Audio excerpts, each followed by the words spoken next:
The crack of a firing rifle is heard throughout Dealey Plaza. President John F. Kennedy brings his hands up to his neck as warm blood trickles out of the gunshot wound. He looks toward his wife next to him, eyes wide. Seconds later, another shot is fired, then a third. The bullet careens through Kennedy's skull. A mist of blood sprays into the air. Jacqueline Kennedy leaps from her seat and dives across the trunk of the car, arm outstretched before returning to her seat. She turns to her husband and cradles the wounded president in her arms. "Oh my God, they've shot my husband. I love you, Jack," she screams. The presidential motorcade speeds down the road towards Parkland Hospital in Dallas, Texas. What really happened on November 22, 1963? The day that President John F. Kennedy was assassinated. A lot of theories have been put forth since this seminal event in history, but can we separate fact from fiction?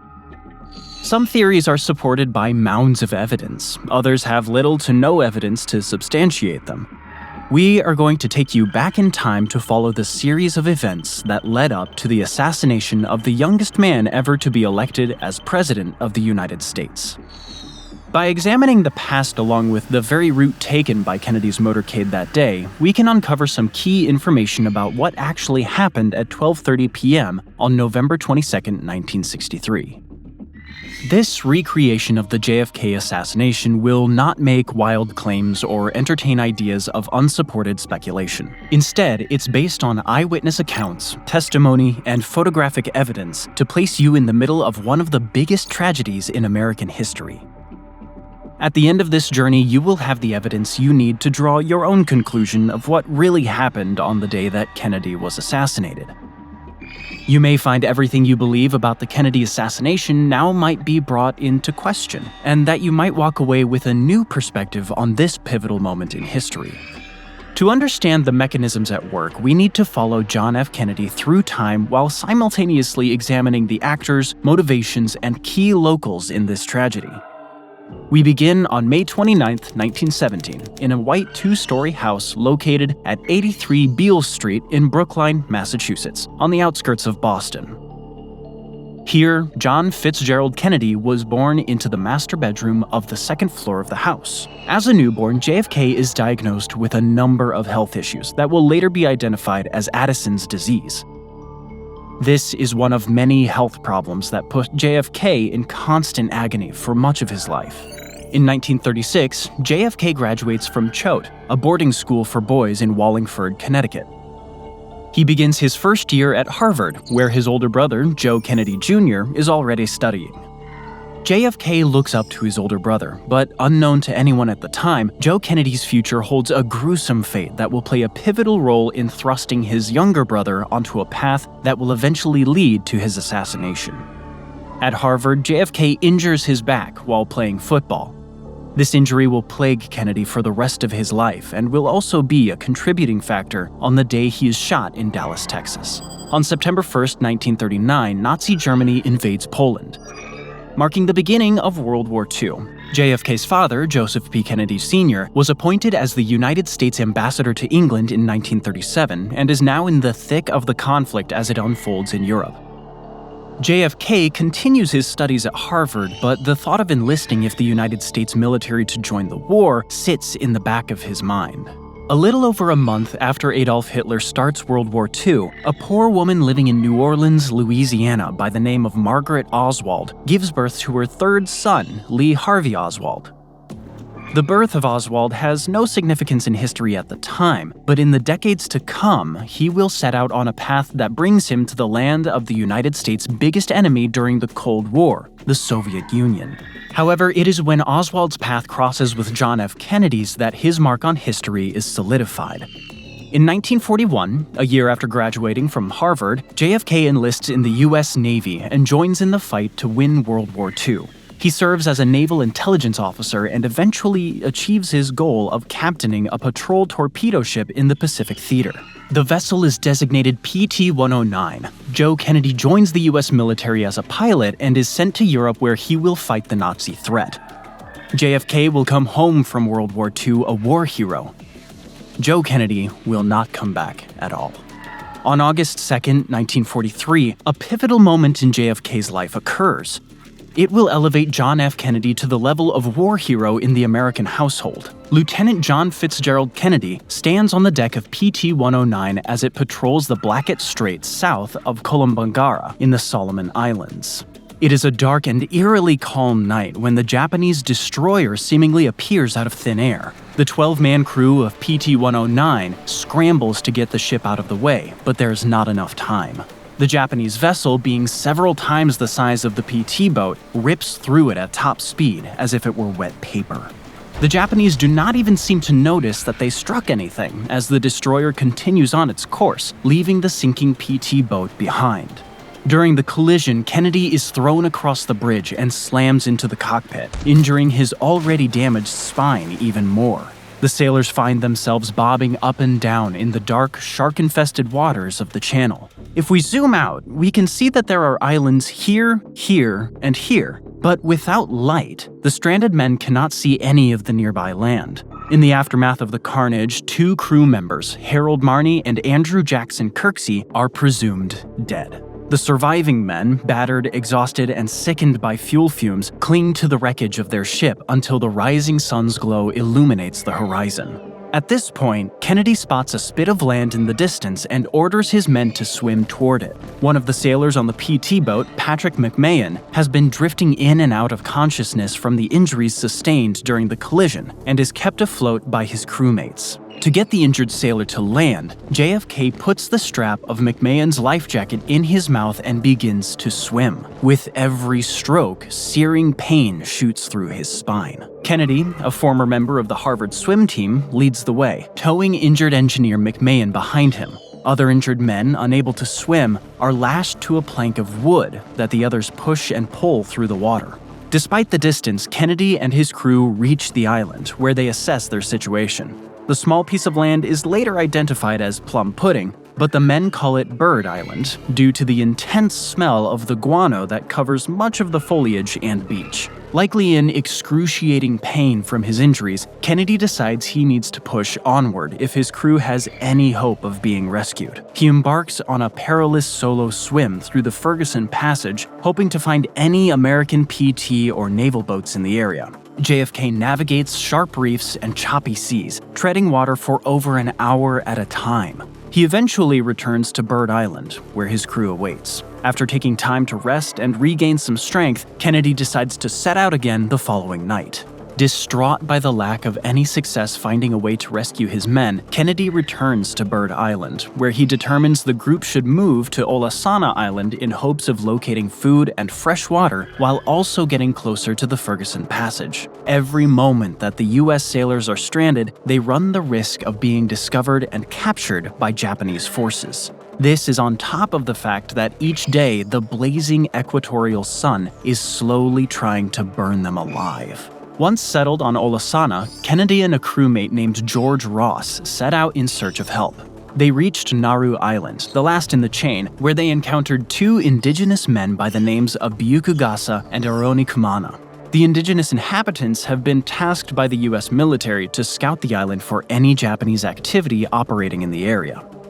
In fact, it was a Japanese shipwreck on the edge of Nauru Island that was of interest to both Kennedy and Ross, as well as Byukugasa and Aroni Kumana. This wreck brought the 2 parties close enough to spot one another. At first, Byukugasa and Aroni Kumana think that JFK and his companion are Japanese soldiers and quickly run away. But they encounter each other later that day, and the misunderstanding is cleared up.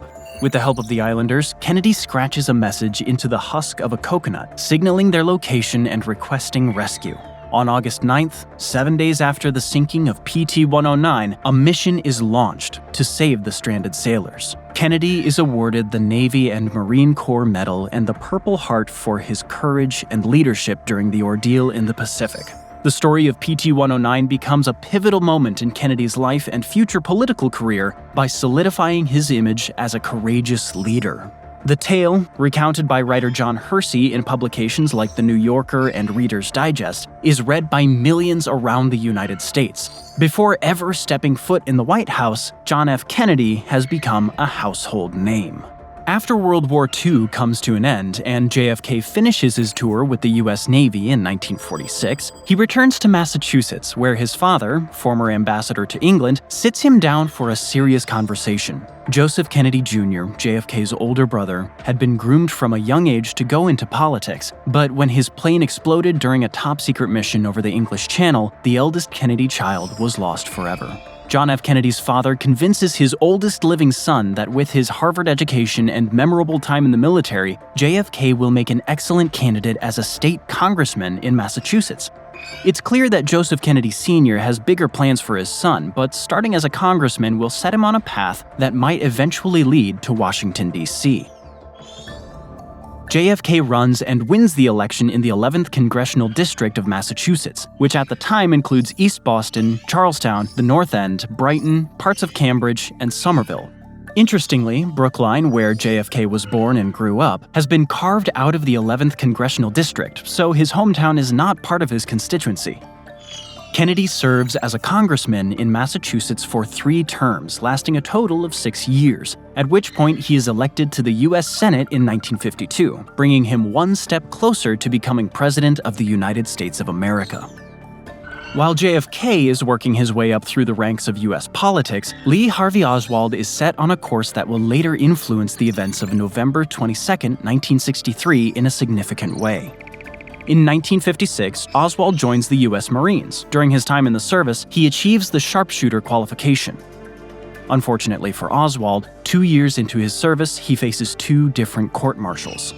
This enrages the young soldier and likely plays a role in his disdain for authority and the status quo.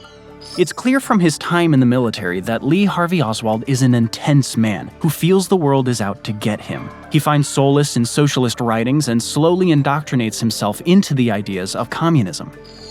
In 1959, Oswald travels to Europe, where he gains entry into the Soviet Union. He declares his desire to defect, but the Soviets deny his request. However, after much pleading and a show of the extreme lengths that Lee Harvey Oswald is willing to go in order to prove he is a communist sympathizer, the Soviets reconsider. Oswald does not try very hard to keep his defection a secret, and when the Marines find out, they file for an undesirable discharge against Oswald. Back in the United States, on July 13, 1960, John Fitzgerald Kennedy is nominated as the Democratic Party's candidate for the President of the United States. Even though he's a Catholic in a very Protestant nation, much of the general public falls in love with his charismatic personality. However, being from Boston and more liberal than most candidates on civil rights, Kennedy knows he needs a vice president who will help him secure the vote in the South, where much of the constituency, even Democrats, are still struggling to accept desegregation and equal rights for all. It is because of these factors that JFK chooses Lyndon B. Johnson, a senator from Texas, to be his running mate. On November 8, 1960, John F. Kennedy wins the presidential election.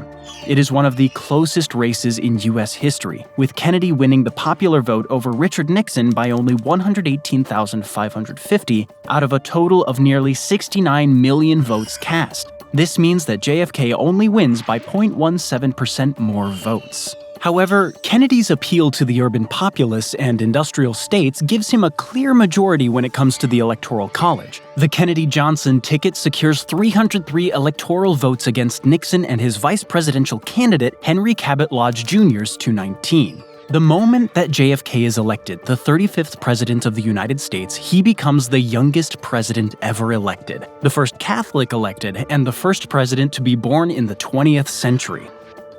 Approximately 1 month after John F. Kennedy's inaugural address, where he presents the idea, "Ask not what your country can do for you, but what you can do for your country," to the United States public, Lee Harvey Oswald reaches out to the American embassy in the Soviet Union and informs them that he wants to return to the United States with his family. After some back and forth, Oswald is informed he can come back to the US. During his time in the Soviet Union, he was miserable. Oswald worked in a factory and lived the Soviet way of life. It was clearly not the utopia he had imagined a communist state to be. In 1961, Edwin Walker, a United States Army general, is fired by President John F. Kennedy for the extremist right-wing propaganda he spouted to his troops while in the service. After being forced out of the military, Walker retires to a small community in Dallas where he continues to preach his anti-communist views and hateful rhetoric. It is the former that catches the attention of Lee Harvey Oswald, who still prides himself on being a socialist and has romantic dreams of running away to Cuba someday to join the Communist Party under Fidel Castro. In 1962, Oswald is allowed admittance into the U.S. with his Russian wife and their daughter. They relocate to Fort Worth, Texas, and stay with Oswald's brother. Later that year, Oswald and his family move to Dallas. Around this time, Oswald creates a fake identity under the name Alec J. Hidell. This will become very important in future events and investigations, so it is important to keep this name in mind.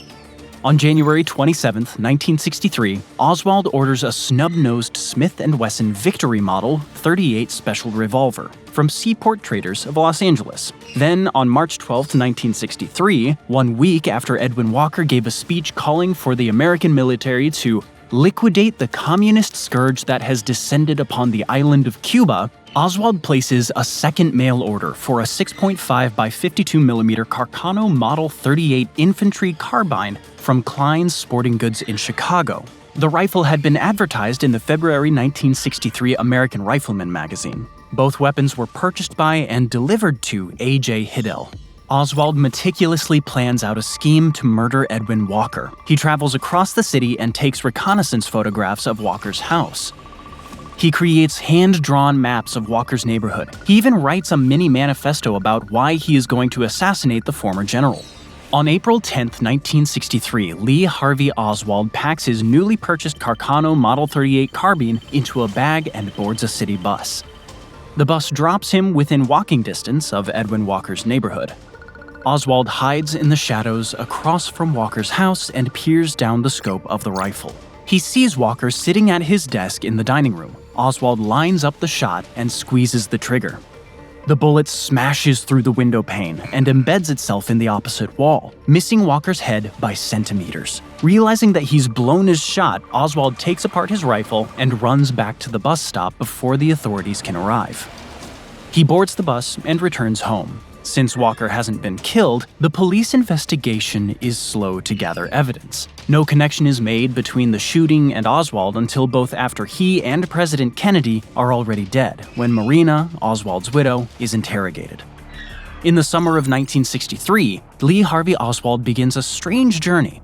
He goes back to New Orleans, where he starts and becomes the sole member of the New Orleans chapter of the Pro-Castro Fair Play for Cuba organization, against the wishes of the group itself, who think Oswald is an unhinged individual. Then, in September of 1963, Oswald boards a bus from Houston to Mexico City. His ultimate goal is to get to Cuba, but after petitioning the Cuban consulate and being turned away multiple times, he ends up returning to the US without ever achieving his dream of joining Fidel Castro's regime. After crossing back over the border to the United States, Lee Harvey Oswald returns to Dallas, where his pregnant wife and daughter are staying with a family friend by the name of Ruth Payne. On October 15, 1963, Lee Harvey Oswald takes a job at the Texas School Book Depository as a clerk. He found out about the job thanks to a neighbor of Mrs. Payne who had mentioned it in passing. At this point, Oswald has no way of knowing that his and President Kennedy's paths will cross in just over a month. However, Oswald has already shown himself to be capable of murder. On November 19th, the Dallas Times-Herald publishes the schedule and route of President John F. Kennedy's recently announced trip to the city. The path the motorcade will take becomes public knowledge when the newspaper is delivered that morning, and anyone living in Dallas, including Lee Harvey Oswald, is now privy to the information of where the President of the United States will be and when he will be there. On November 22, 1963, at 7:30 a.m., President Kennedy awakes at the Hotel Texas in Fort Worth. He slowly gets up from his bed, where he has been lying on a specially made plank to keep his back straight. As he sits on the edge of the mattress, his staff helps him put on a back brace, which he wears to combat the excruciating pain that shoots through his spine when he has to sit or stand for long periods of time. This device will play a role in the way the assassination occurs later that day. Around the same time that Kennedy gets up and prepares for a luncheon in the ballroom of the Hotel Texas, Lee Harvey Oswald arises and prepares for his day. In hindsight, Oswald breaks several of his routines and ends up making some odd choices. He takes off his wedding ring and leaves it on a table at the boarding house where he's staying. When he steps out of the house, Oswald is carrying a large package wrapped in brown paper. When asked what he's carrying, he tells his coworker who drives him to work that it's curtain rods. However, in the coming hours, it will be uncovered that the brown paper bag contains something much more sinister than rods of metal. The men drive towards the Texas School Book Depository in downtown Dallas, where they both work. At 11:25 a.m., JFK, Jackie Kennedy, Vice President Lyndon B. Johnson, and a number of other members of the re-election campaign entourage are accompanied by Secret Service agents as they board Air Force One. Approximately 5 minutes later, the plane takes off, and after a 13-minute flight, lands at Love Field in Dallas. President Kennedy is scheduled to address the Dallas Citizens Council annual meeting at the Dallas Trade Mart, but not before following a predetermined route through the city so that as many of its citizens can get a glimpse of the president and his wife, whom much of the public has fallen in love with. When the Kennedys arrive at Love Field, the weather has cleared up and it's a beautiful autumn day. Previously, the motorcade planned to leave the field with a plexiglass bubble atop the Kennedys' car to protect them from the predicted rain. However, since the rainy weather has passed by Dallas, it is decided the protective bubble will no longer be needed. This will provide the crowds with a better view of the president and first lady.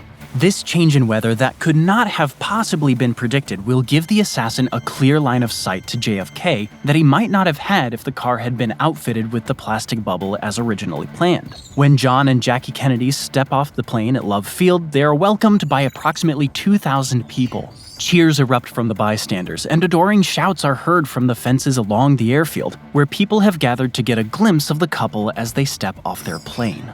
Jackie and her husband immediately go over to the crowds along the fences and shake people's hands to thank them for their support. One bystander gives Jackie Kennedy a bouquet of roses, which she takes back to the car and brings with her along the motorcade route. In the car with the Kennedys are the governor of Texas, John Connally, and his wife. 2 Secret Service agents sit in the front seat, one to drive the automobile and the other to keep an eye on things. The armor-plated Lincoln Continental is the third vehicle in the motorcade, preceded by police and the Secret Service.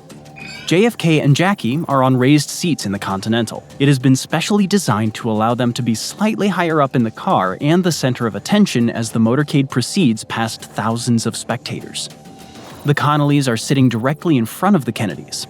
Behind the Kennedys' car is another Secret Service vehicle, which is followed by a car with Vice President Lyndon B. Johnson and his wife in it.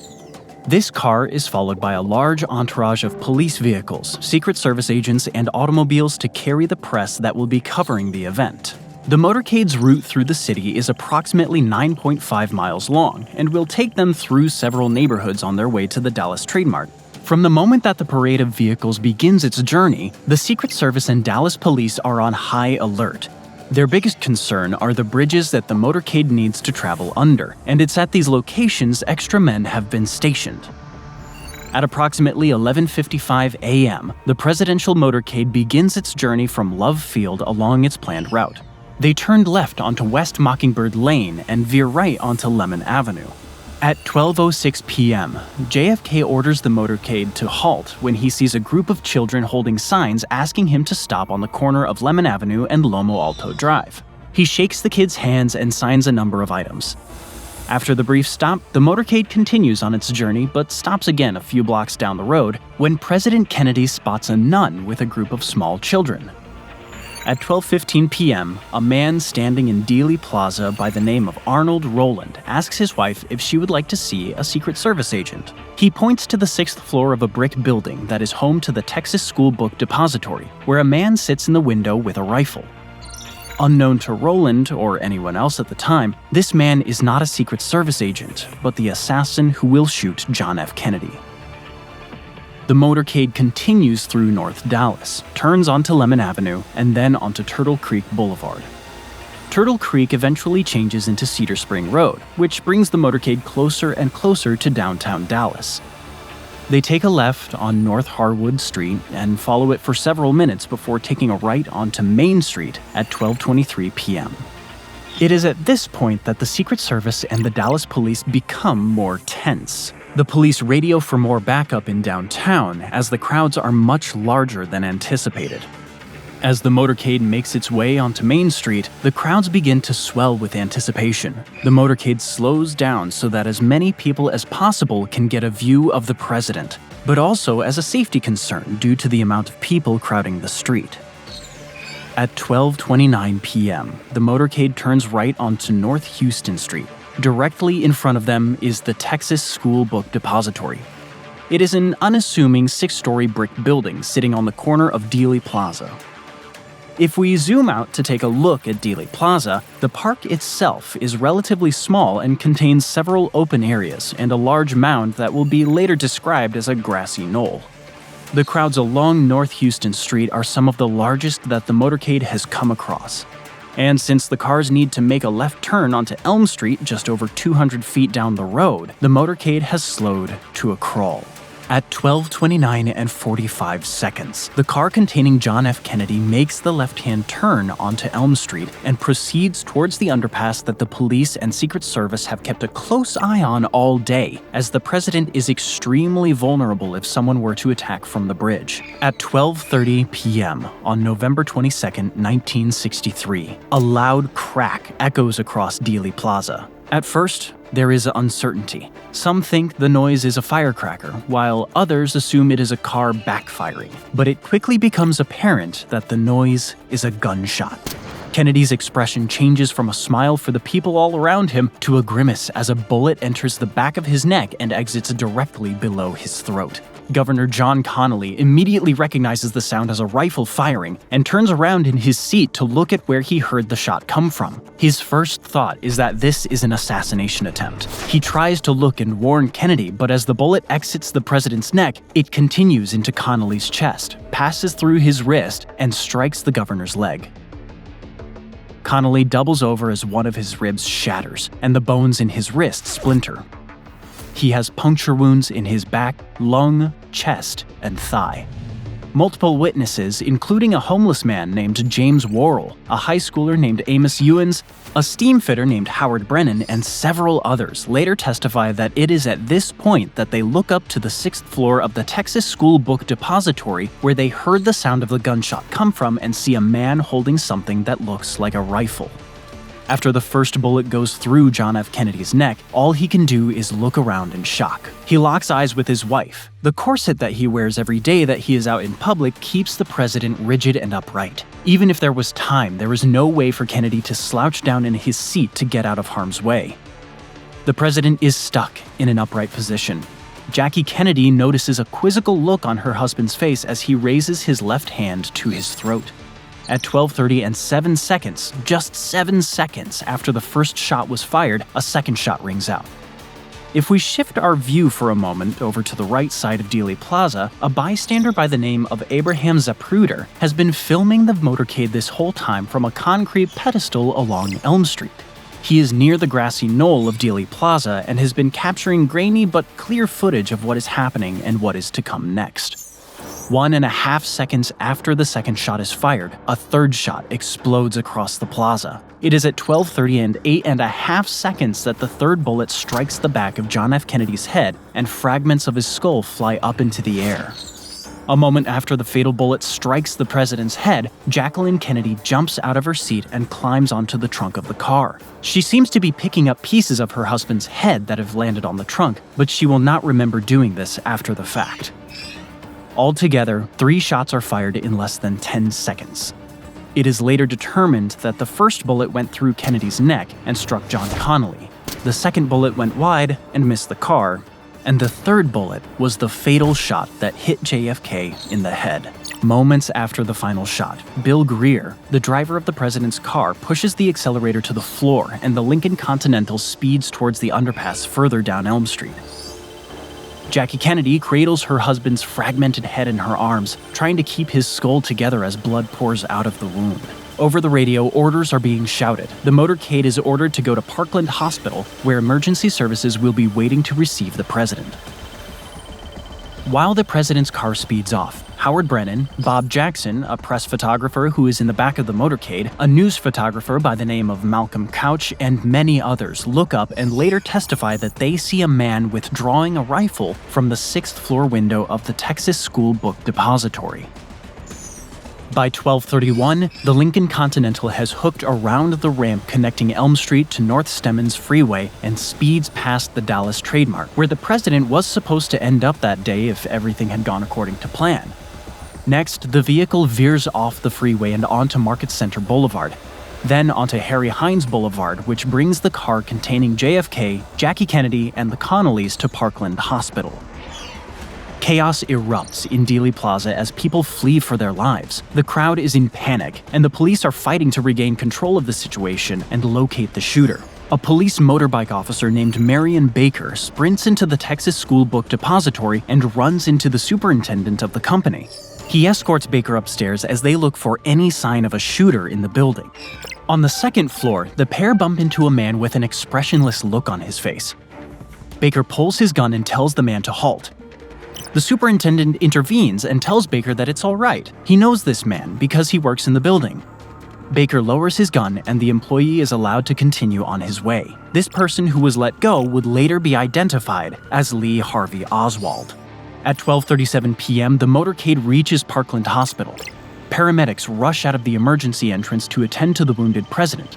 John Connolly's wife screams for someone to help her husband, who is bleeding out of his midsection in the middle of the car.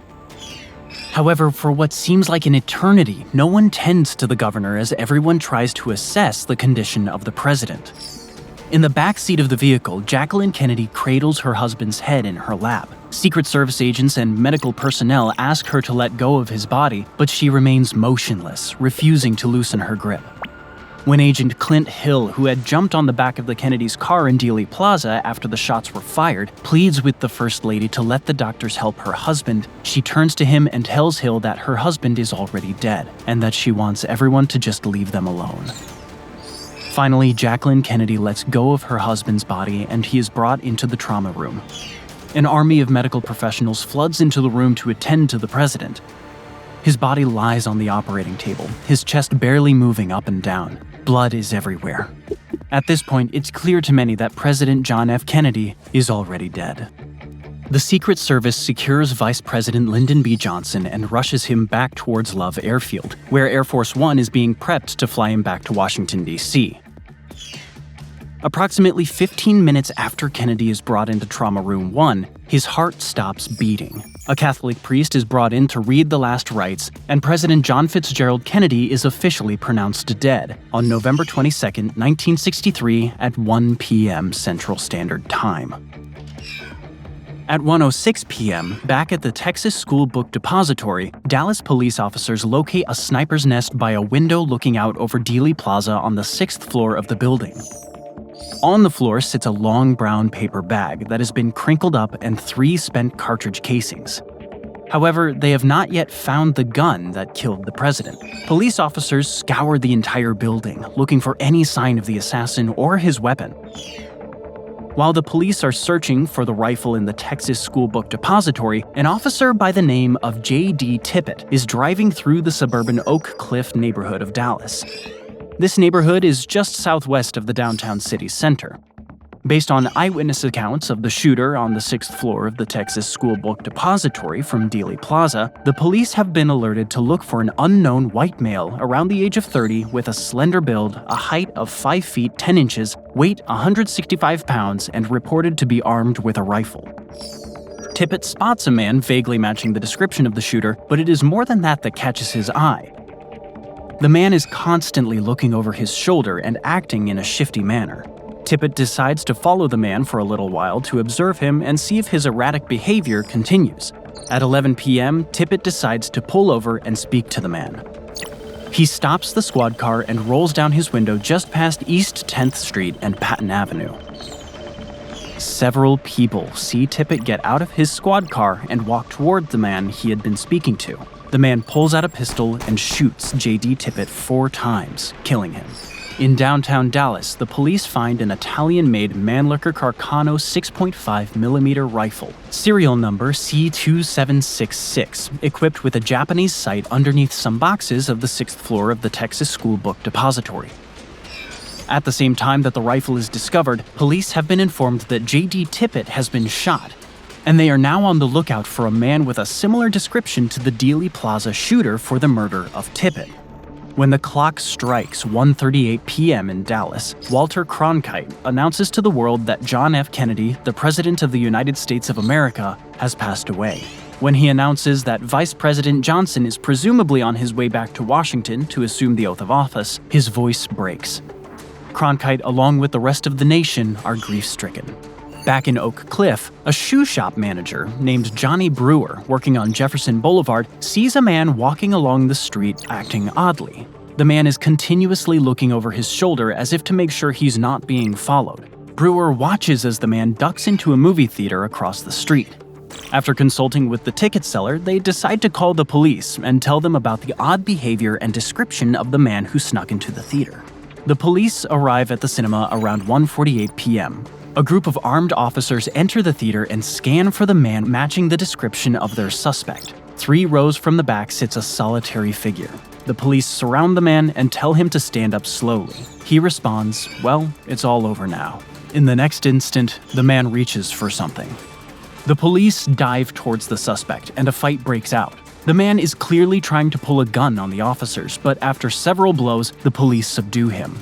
The suspect is handcuffed and dragged out of the theater. The whole time, he is yelling about his rights and how they are being abused. When the suspect is brought to the station for processing, the police find 2 different IDs in his wallet. The first is for Lee Harvey Oswald, the second, Alec J. Hidell.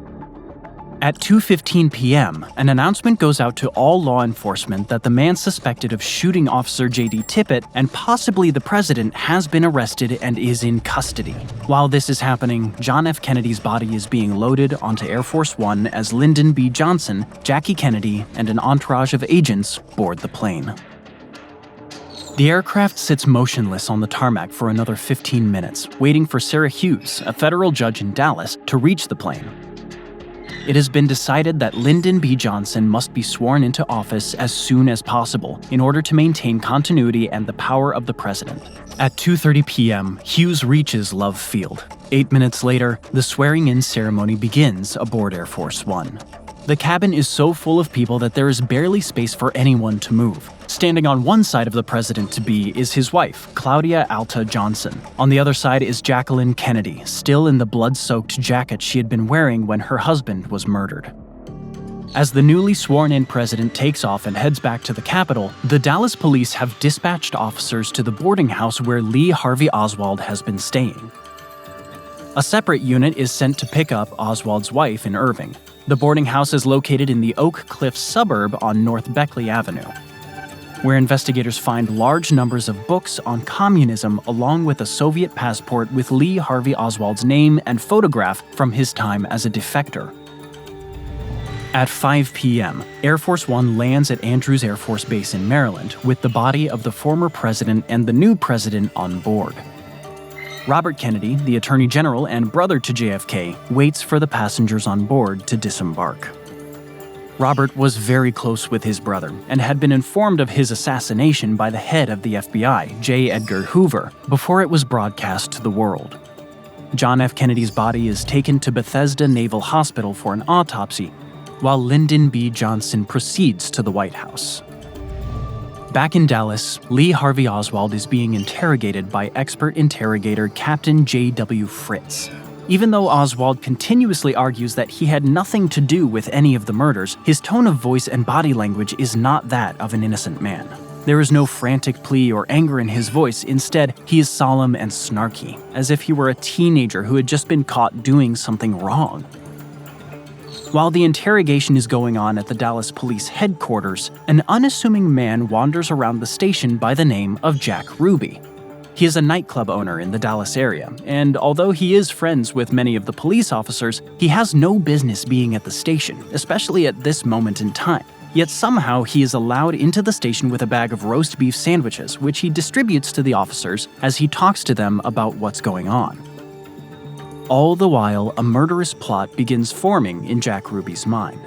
During the interrogation, Fritz presents several pieces of evidence against Oswald connecting him to the assassination of President Kennedy.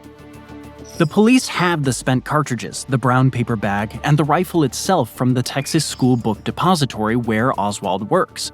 They also have a statement from Oswald's wife, Marina, that he owned a rifle matching the description of the one they had found.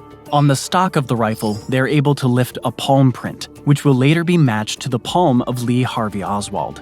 His fingerprints will also be pulled off of the brown paper bag that was discovered on the 6th floor of the Texas School Book Depository. Captain Fritz also knows and points out that Oswald is the only employee to leave the Texas School Book Depository after the shooting and not return, which makes him look incredibly suspicious. Fritz catches Oswald in two different lies, one about owning the pistol that was on his person, and later on, a damning piece of evidence that connects Oswald to the murder weapon that shot Kennedy. Then there's the fact that when his wife was interrogated after speaking to her husband, she believes that he committed the murder of JFK based on how he was behaving. Captain J.W. Fritz meets with several other officers who have been watching the interrogation, and together they go through the evidence. It is concluded that there is enough evidence to convict Lee Harvey Oswald as the assassin who shot John F. Kennedy. Just after midnight on November 23rd, the police march Lee Harvey Oswald out in front of the press to show the world that they have the man suspected of killing the president. From the back of the room, Jack Ruby leers at Oswald through the flashing bulbs and mob of reporters. In less than 48 hours, he will do something that will fuel hundreds of conspiracy theories about the assassination of JFK. After the press interview, where Lee Harvey Oswald evades questions and insists that he is being set up, the suspected assassin is brought back to his cell. While the city of Dallas sleeps, one final development in the case against Oswald comes to light. At 4 a.m., the FBI traces the rifle used to assassinate the president, which was found at the Texas School Book Depository earlier that day, to a shop called Klein's Sporting Goods in Chicago, Illinois. The Carcano Model 38 infantry carbine was a mail-order rifle. This meant that the purchaser had to write a letter and send the money to the shop, at which point the weapon would have been mailed to them. The name on the order slip for the rifle was A. Heidel of Dallas, Texas, the very same name on the second identification card in Lee Harvey Oswald's wallet. On the 23rd of November, the police announced that Lee Harvey Oswald will be transferred from the headquarters to the county jail the next day. However, the police know that this must be done with maximum security to ensure the safety of Oswald, as there are millions of outraged citizens who want his head. At 9 a.m. on the morning of November 24th, the police chief informs his subordinates that he wants an armored truck to transport Oswald from the station to the jail. There will also be a motorcade to accompany the armored vehicle in case the crowds gathered become unruly and try to storm the truck.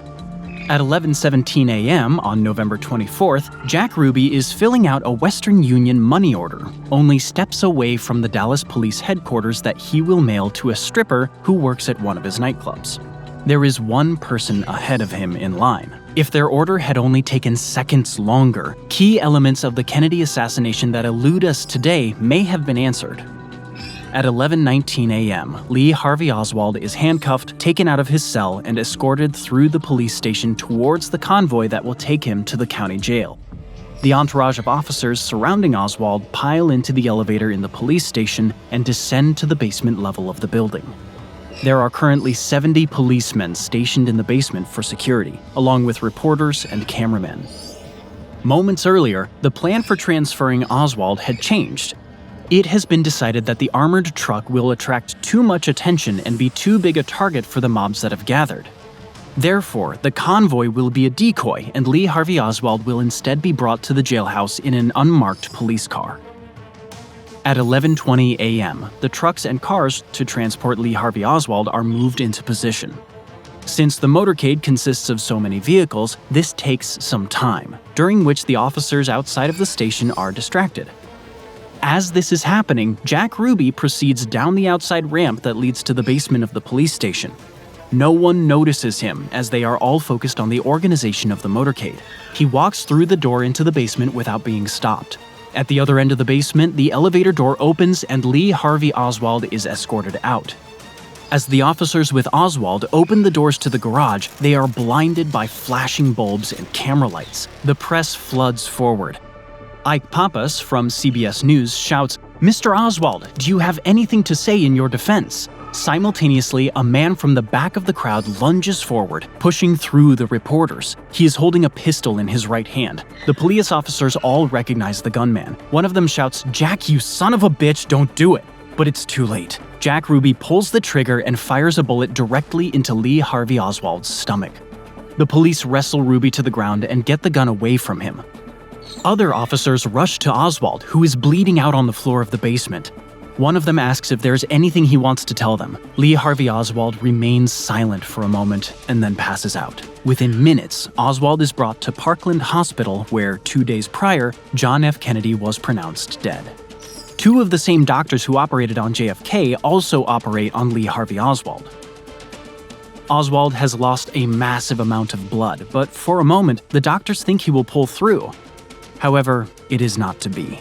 At the very instant that Oswald is bleeding out, Robert Kennedy, Jacqueline Kennedy, and her children are brought into the East Room of the White House, where JFK's body is lying in state.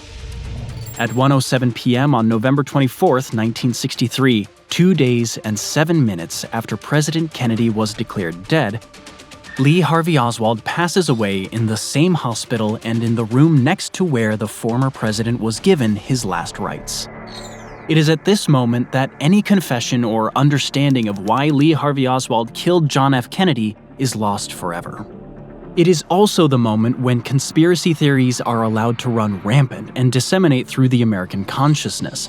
It should be said that as investigators collected evidence, they found writings by Oswald on socialist ideas along with the incomplete and somewhat incoherent manifesto among his belongings. It appears that Lee Harvey Oswald believed himself to be a great man who was never given the opportunity to thrive due to the oppressive nature of authority and capitalism in the United States. This is why socialism, the Soviet Union, and Cuba interested him. Perhaps Oswald thought that in a socialist world he would be important, and the fact that John F. Kennedy represented the very system that he felt oppressed him motivated his actions.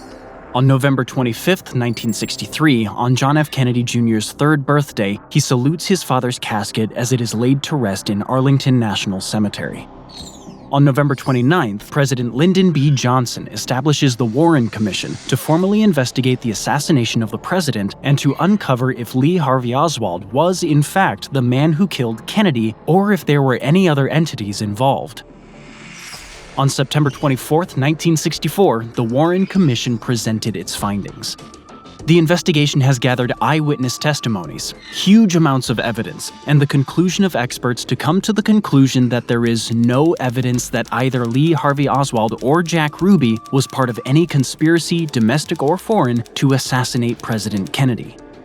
The commission also concludes that the shots which killed President Kennedy and wounded Governor John Connally were fired by Lee Harvey Oswald. The commission has found no evidence that anyone assisted Oswald in planning or carrying out the assassination. The commission has found no evidence to show that Oswald was employed, persuaded, or encouraged by any foreign government to assassinate Kennedy, or that he was an agent of any foreign government. Additionally, it is determined that various tests showed that the Mannlicher Carcano was an accurate rifle and that the use of a 4-power scope was a substantial aid to rapid, accurate firing. Oswald's Marine training in marksmanship, his other rifle experience, and his established familiarity with this particular weapon showed that he possessed ample capability to commit the assassination. The same shot is even recreated by the FBI using the exact rifle, scope, and a JFK lookalike. It is proven that the shot that killed the president was indeed possible. The commission also addresses speculation and conspiracies that were already running rampant across the country. Some believe that the shots that killed the president came from the railroad overpass in front of the car. However, it's determined that the shots that entered the neck and head of the president and wounded Governor Connally came from behind and above. There is no evidence that any shots were fired at the president from anywhere other than the Texas School Book Depository building. Others claim that the presidential car had a small round bullet hole in the front windshield. This is evidence that a shot or shots were fired at the president from the front of the vehicle instead of from behind. The commission's report rebukes this speculation, stating that the windshield was not penetrated by any bullet. A small residue of lead was found on the inside surface of the windshield. On the outside of the windshield was a very small pattern of cracks immediately in front of the lead residue on the inside. The bullet from which this lead residue came was probably one of those that struck the president and therefore came from overhead and to the rear. Experts established that the abrasion in the windshield came from impact on the inside of the glass. Then there are claims that a picture published widely in newspapers and magazines after the assassination showed Lee Harvey Oswald standing on the front steps of the Texas School Book Depository shortly before the president's motorcade passed by. The commission uncovers that the man on the front steps of the building, thought or alleged by some to be Lee Harvey Oswald, is actually Billy Lovelady, an employee of the Texas School Book Depository, who somewhat resembles Oswald. Lovelady has identified himself in the picture, and other employees of the depository standing with him, as shown in the picture, have verified that he was the man in the picture and that Oswald was not there. Even after the Warren report is released, some people are still skeptical about what actually happened the day Kennedy was assassinated. However, the evidence gathered by the Warren Commission and eyewitness testimony overwhelmingly supports their conclusion that Lee Harvey Oswald was indeed the assassin who shot John F. Kennedy, and he acted alone. In 1976, a very real conspiracy arose in the United States. During the Watergate scandal, along with the handling of the war in Vietnam, much of the country loses their faith and trust in the government. This leads to the creation of a select committee on assassinations to reinvestigate the murder of JFK, as well as that of Martin Luther King Jr. in 1968. Their findings reaffirm the conclusions made by the Warren Commission. On December 20, 1991, one of the most influential events to fuel the conspiracy theories around the Kennedy assassination occurs.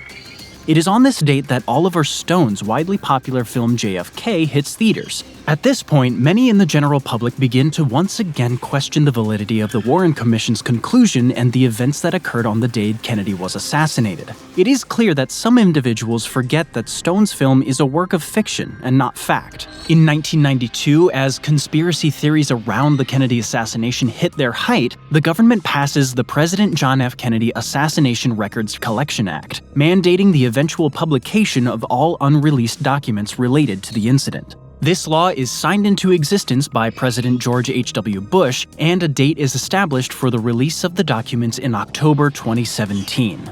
This deadline is pushed back by then-President Donald Trump, who orders the release of about 2,800 previously unseen files but withholds thousands of others for national security reasons. In 2022, the Mary Farrell Foundation, which holds the largest collection of records pertaining to the Kennedy assassination, sues President Biden and the National Archives and Records Administration for postponing the release of another 15,000 documents concerning JFK's murder.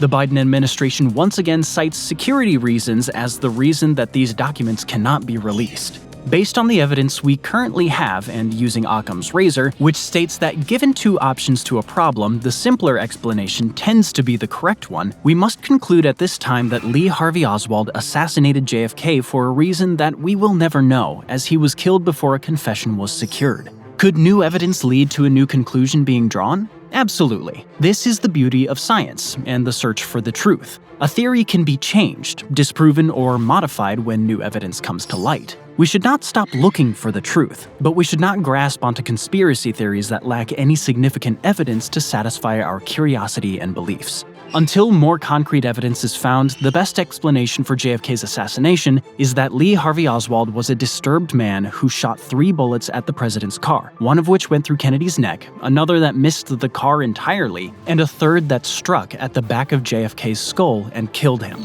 The available evidence suggests Oswald acted alone and that no further conspiracy or foreign entity was involved. This is why most historians and academics believe that the conclusions of the Warren Commission are valid, since 60 years of investigations and research have not provided any concrete evidence to the contrary. Not having a confession or being able to understand why Kennedy was assassinated is difficult, which is why many people seek to find an explanation in conspiracy theories. A single man who was unhinged and able to throw the most powerful country in the world into momentary chaos by assassinating its president is a terrifying thought for many. It is also not a satisfying ending to a president's life that so many people respected. The truth is that we will never know why Oswald did what he did. If there is more to this story, perhaps it's hidden in the documents that the United States government has yet to release. However, the vast majority of the evidence, eyewitness accounts, and expert testimony all indicate that President John F. Kennedy was killed by a madman who believed socialism should run the world and was presented with an opportunity to write himself into history books, so he took it. If you found this interesting, check out this video titled "These States Were Designed to be Sacrificed in Case of World War III." Or check out another one on the real reason the United States bought Alaska from Russia. See you next time.